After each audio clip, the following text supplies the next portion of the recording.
Pada zaman dahulu kala, di Sumatera Utara, hiduplah sebuah keluarga dengan 2 anak yang masih kecil. Anak yang sulung adalah laki-laki, namanya Tare Iluh. Sedangkan yang bungsu adalah perempuan, diberi nama Brusibo. Keluarga kecil ini hidup rukun dan bahagia di sebuah desa di Tanah Karo. Namun kebahagiaan keluarga ini ternyata tidak berlangsung lama. Sang ayah tiba-tiba meninggal dunia karena sakit. Sang ibu yang kini menjadi kepala rumah tangga harus bekerja keras menghidupi dirinya dan kedua anaknya yang masih kecil. Setiap hari membanting tulang, sang ibu akhirnya jatuh sakit hingga menyusul kepergian sang ayah. Tinggallah Tare Iluh dan Brusibo sebagai anak yatim piatu. Kedua anak ini kemudian diasuh oleh bibi atau adik dari ayah mereka. Waktu terus berputar, dan Tare Iluh menjelma menjadi pemuda yang tampan dan gagah. Sang adik, Brusibo, juga memasuki usia remaja dan menjadi gadis yang cantik. Tare Iluh kemudian memutuskan merantau untuk mencari peruntungan di negeri orang.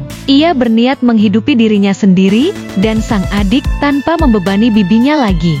Sepeninggal Tare Iluh, Brusibo hanya bisa menunggu dengan sedih dan berharap abangnya kembali dengan selamat serta beruntung di tanah rantauan. Tahun demi tahun berlalu, namun Brusibo tak kunjung mendapat kabar dari abangnya. Ia tak tahu bahwa di perantauan, Tare Iluh telah jatuh dalam dunia perjudian. Bukannya bekerja, ia justru menghabiskan waktu dan uangnya di meja judi. Tare Iluh rupanya berpikir bahwa dengan memenangkan judi, ia bisa membawa pulang banyak uang tanpa harus bekerja atau keluar keringat. Malangnya, Tare Iluh justru mengalami kekalahan terus-menerus hingga hartanya habis dan hutangnya menumpuk. Karena tak bisa melunasi hutang, Tare Iluh ditangkap dan dipasung oleh penduduk setempat. Kabar tak mengenakan ini akhirnya sampai ke telinga Brusibo. Ia segera mengemas perbekalan dan pergi mencari abangnya yang entah berada di mana. Berhari-hari Brusibo berjalan kaki, menyusuri hutan belantara dan menyeberangi sungai,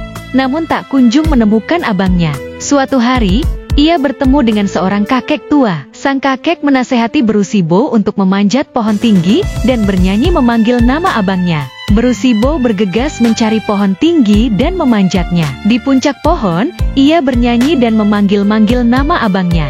Sayangnya, meski sudah berjam-jam memanggil, tak ada satupun jawaban yang diterima oleh Brusibo. Akhirnya, Brusibo kehabisan tenaga. Ia mengangkat kedua tangannya dan berdoa kepada Tuhan yang Maha Kuasa. "Ya Tuhan, tolonglah hambamu ini. Aku bersedia melunasi hutang-hutang Tare Iluh, abangku. Aku bersedia merelakan air mata, rambut, bahkan seluruh anggota tubuhku untuk dimanfaatkan demi kepentingan penduduk negeri tempat abangku dipasung." Baru saja kalimat itu diucapkan, tiba-tiba angin kencang bertiup dan langit berubah mendung. Hujan deras turun mengguyur disertai kilat dan guntur menggelegar. Pada saat itulah Brusibo menjelma menjadi sebuah pohon aren. Air matanya kini menjadi nira atau tuak yang dimanfaatkan sebagai minuman. Tubuhnya menjadi pohon yang menghasilkan buah kolang-kaling sebagai bahan makanan. Rambutnya pun menjelma menjadi ijuk yang dimanfaatkan sebagai atap rumah, dan lidinya dibuat menjadi sapu lidi.